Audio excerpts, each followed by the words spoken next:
Bonjour à tous, je vais vous rappeler comment obtenir les coordonnées du point d'intersection de deux droites lorsque l'on dispose de l'équation réduite de chacune de ces deux droites. Première étape, on écrit le système obtenu en assemblant les équations de chacune des droites. Ici, les droites admettent pour équation la droite D, y égale 3x plus 1. Y égale 3x plus 1, ça va me donner la première ligne de mon système.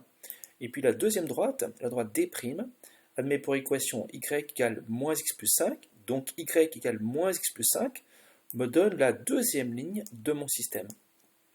Ici, là. Ensuite, la deuxième étape, c'est par comparaison de ces deux lignes-là, y égale un truc, y égale un bidule, le truc et bidule sont égaux entre eux. On dit que l'on procède par comparaison.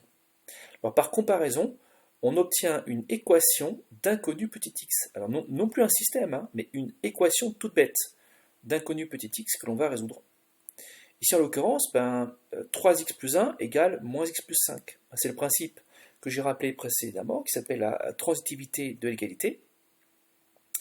3x plus 1 égale y, et y égale moins x plus 5. Donc le point de départ, 3x plus 1, égale le point d'arrivée, moins x plus 5 dans notre raisonnement. 3x plus 5 égale moins x plus 5. Je vous propose ici très rapidement la résolution. On obtient x égale 1. Ensuite, on revient au système. Donc x vaut 1, donc il y a une seule possibilité. On va remplacer x par sa valeur, le nombre 1, soit dans la première ligne, soit dans la deuxième ligne, au choix. Ici, j'ai décidé de remplacer x par sa valeur 1 dans la première ligne, ce qui va me donner y égale 3 fois 1 plus 1. 3 fois 1 plus 1, donc par sécurité, je commence par réécrire entièrement la première ligne du système telle qu'elle était, donnée. Et ensuite, je remplace 3 fois 1 plus 1 égale finalement 4. Donc ma conclusion, c'est que le point d'intersection des deux droites, c'est le point grand E de coordonnées 1, 4. Et on va s'empresser de vérifier à la calculatrice. Alors d'abord, fenêtre. Je vais revenir à une fenêtre standard, moins 10, 10. Pour x min, x max, et même chose pour les y min moins 10, y max 10, f de x, je vais rentrer pour f de x l'équation de la première droite, donc y égale 3x plus 1, je tape 3x plus 1, 3x plus 1. Pour la deuxième expression, je récupère l'expression en x, le moins x plus 5 de la deuxième droite. Donc je tape moins x plus 5. Ensuite, je vais obtenir une droite bleu ciel et une droite rouge normalement. J'ai appuyé sur graphe, droite bleu ciel et droite rouge. Je vais demander à la calculatrice de me donner les coordonnées du point d'intersection. Alors j'ai deux méthodes. Ici peut-être la plus simple, je vais présenter les deux. Seconde, calcul. Vous avez une option intersection. Première fonction, couleur bleu ciel, j'appuie sur entrée.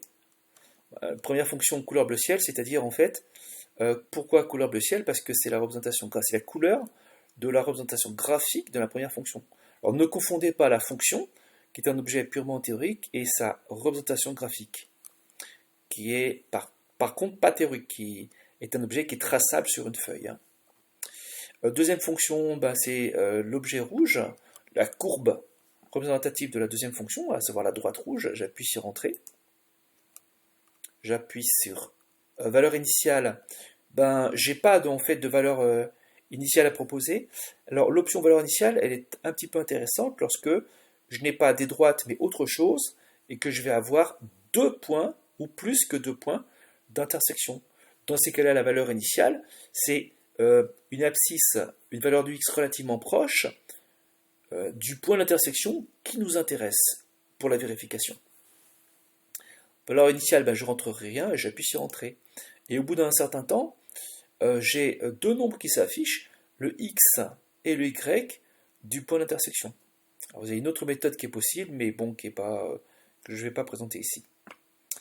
Je vous souhaite une très bonne journée à tous et à bientôt.